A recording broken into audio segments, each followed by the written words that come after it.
May big winner na, si Bianca De Vera. Bianca, anong feeling na paulit-ulit na pinipili? Gusto ko siya. Why? Gusto ko siya. That's it?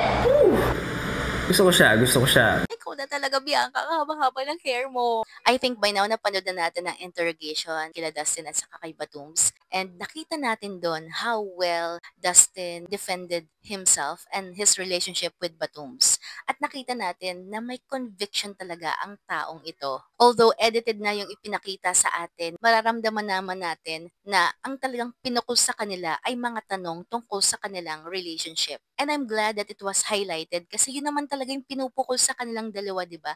Lalong-lalo na kay Dustin. Yung issue with Kira, Dustin was already clear about that, na hindi niya gusto si Kira. Yes, he likes her physically, yeah, maganda na nga talaga.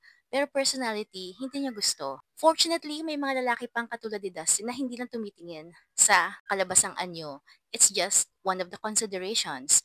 Mas hinanap niya ang alignment. For him, hindi sila align ni Kira. Parang ganito lang yan. Gusto kita, pero hindi enough para jowain kita.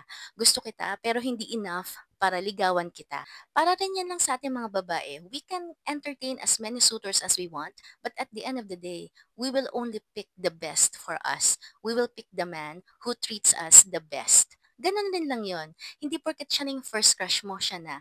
Eh, paano nung nakilala mo yung first crush mo, si Raulo pala? Go ka pa rin? Hindi gano'n yun. Kaya ang nangyari kagabi, imbis na kabahan ako, kinilig ako ng todo-todo.